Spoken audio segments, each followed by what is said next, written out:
When I talk with people about cannabis, they think they know everything about it. Everyone is familiar with the use of cannabis in medicine.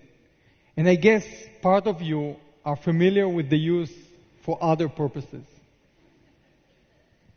In the last 3 years, I'm managing one of the biggest and most advanced laboratory in the world for cannabis research. If there is something I learned in these 3 years, is that I don't know anything. And that we are just starting to scratch the beginning of understanding this complex plant.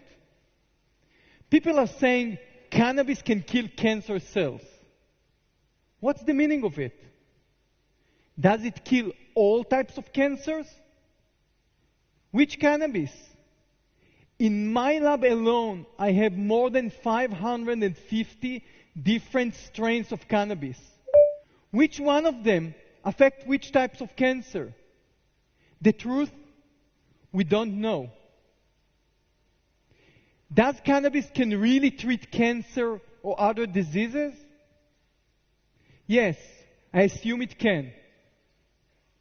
A good friend of mine, the head of the pain department in one of the biggest hospitals in Israel, told me that when he started to treat with cannabis, one of his first patients was an old lady that suffered from chronic pain.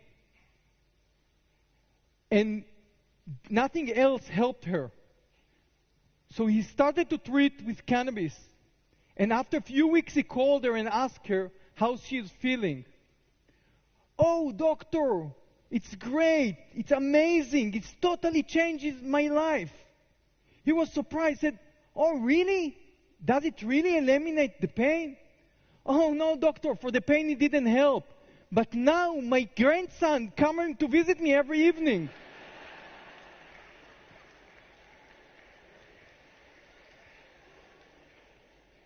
So, how cannabis is affecting us so powerfully? On the cannabis flowers, there are cells that produce unique compounds. These compounds called cannabinoids. And these compounds are unique since our body can produce similar compounds. Actually, in our body, we have a special and important system called the endocannabinoid system. This system regulates, relax, eat, sleep, forget, and protect. All these important processes and cannabis compounds affect our body through this machinery. I will give you one example. There is 2 ways to feel hunger. One is through our stomach and one through our head. When we're not eating for a long time, our stomach shrink and we're feeling hungry. But how many times do we eat even when we are not hungry? We're finishing a huge meal. We cannot breathe. We're totally full. And then come the dessert. It is not your blame. It's all the endocannabinoid system, believe me. Using cannabis in medicine, it's not something we invent in the last years. Did you know that cannabis is one of the ancient plants human beings used as a medicine? The Chinese used it thousands of years ago as a major medicine. The Egyptian used it to treat glaucoma and inflammation. Till 1937, more than 100 illnesses were treated with cannabis. If you will open a medicine book from 1920, and I did it in Portland half year ago, you will find out that the whole chapter is dealing with cannabis and illnesses. So think about it. It's crazy.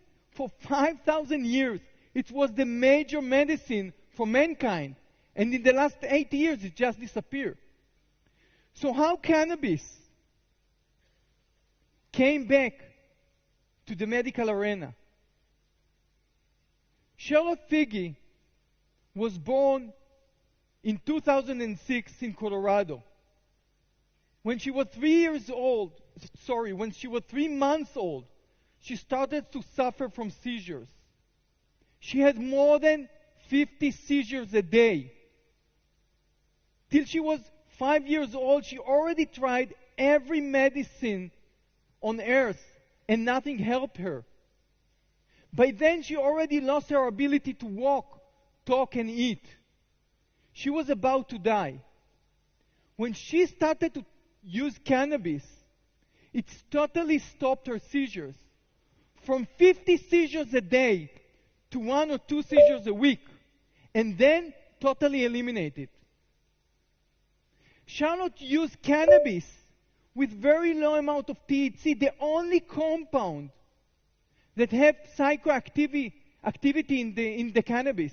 So actually, it didn't make her to be high or stoned, but it still eliminate the seizures. 2 months ago, a guy came in my lab with a small bottle in his hand and asked for my help. This guy, Daniel, told me that his wife had a small car accident 4 years ago, and since then, she started to suffer from seizures. For a whole year, she was in and out the hospital, trying to find a medicine to help her to reduce the seizures. After 1 year, a friend of Daniel came with an extract that he did from cannabis. And when Daniel's wife started to use it, it stopped totally her seizures. After 4 months, this extract started to run down. So Daniel came back to his friend to make a new one. Unfortunately, the new one didn't work at all. Daniel's wife used cannabis with low THC and high CBD like Charlotte. But we have hundreds of strains like that. Every one of them contain different combinations of cannabinoids. So actually, it's a different medicine. How can we repeat the treatment? For 2 years, Daniel did hundreds of extracts. Until 3 months ago, bingo, he succeeded to find the one that reduced his wife's seizures again. When we started in my lab to work with cannabis and to check how it affects cancer, we find out that there is a specificity between the types of the cannabis and its ability to attack cancer cells. Cannabis number 1 will kill colon cancer, but will do no harm to prostate cancer. But cannabis number 2 will do no harm to the colon cancer, but will kill the prostate cancer. But what are the differences between cannabis number 1 to cannabis number 2? What are the differences between the cannabis that Daniel's wife is using now to the 100 she tried in the last 2 years? You will be surprised to learn that nobody in the world can give you this answer. Even though there are over than 100 cannabinoids and a total of over than 500 active compounds in the cannabis, we are able to identify just few of them. Physicians prescribe cannabis all over the world, but on this prescription there is no specificity to the types of the cannabis, not dosage or way of administration. How can we repeat a success treatment if we don't know what are the active compounds that affect the patient? In order to answer part of this question, we developed in my lab a unique method to identify all the active compounds of cannabis. Today, we are not blind anymore. On top of our basic research in cancer and in a neurodisease, we are running the database project. In this project, today in Israel, every cannabis that a patient can get in Israel, every time that a grower pick a batch or make an extract, it's coming through my lab first, and we're doing full identification. On the other hand, we are following up on the patient and trying to understand which type of cannabis affect which types of disease. The idea is to merge these two arms and to say in these 30 strains elevate appetite in 80% of the patient. What are the common compounds in these strains that are not existing in the strains that not elevate appetite? And to take to animal model and clinical trial to make it evidence-based.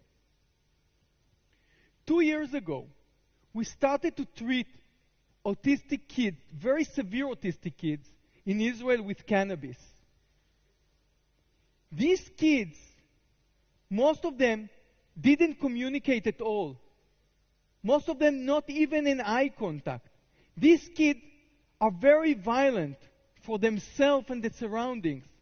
Sometimes walking with their hand tied. Sometimes walking with a helmet on the head because they can knock the head to the wall until they are fainting.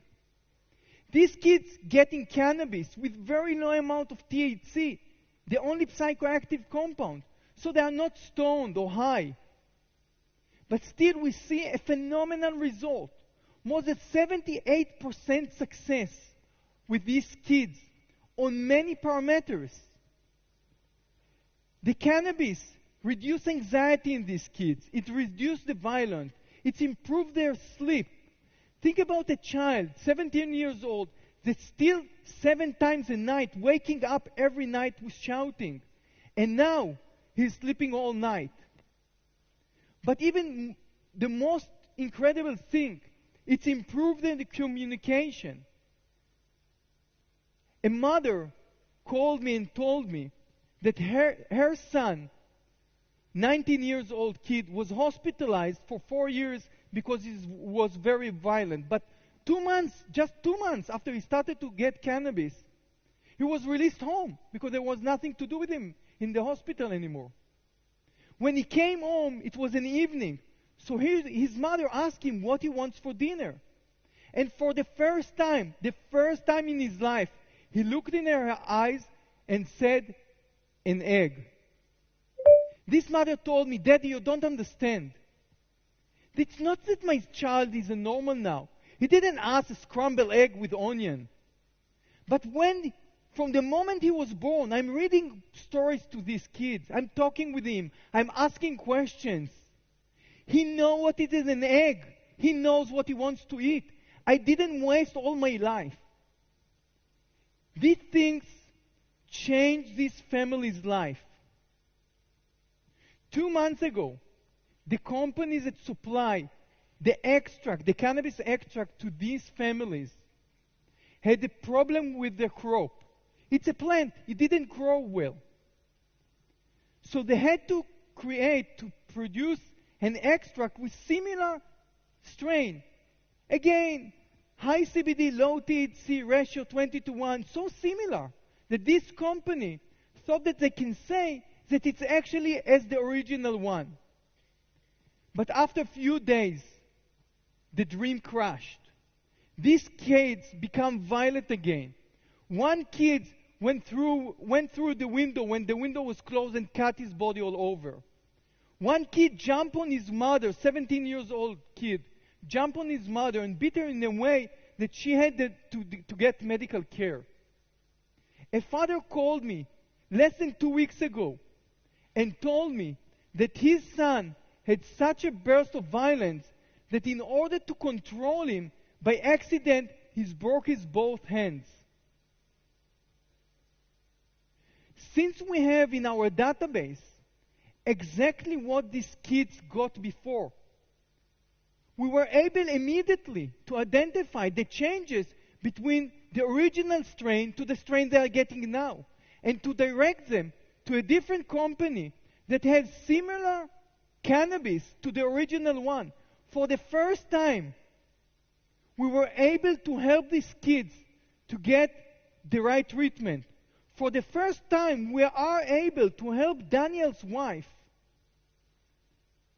to understand what she's getting and to repeat the success treatment. I am a scientist. I have a laboratory for cancer research in the Technion, the Technology Institute of Israel. I'm not a big fan of cannabis. And if it was a spinach and petunia, it was better for me. It was much easier. But it is cannabis. And what I did learn in the last 3 years, that this plant have an enormous potential to treat many illnesses. Whether we like it or not, it is here. And it's not going. We cannot take it away anymore from the kids that have 200 seizures a day and now they are seizure free. We cannot take it away anymore from the autistic kids that it changed their life and their family's life. We cannot take it away anymore from the PTSD patient that for years didn't sleep a whole night and now we can come back to normal life. We need to understand that cannabis won't go anywhere. It's give hope to many people today. It should be another option in the toolbox of the physician to treat the patient. It is our responsibility to learn how to use it better and how to precise it. It's our responsibility to take it to the next level. We, the scientists, the physician, the community, owe it to our patients. Thank you very much.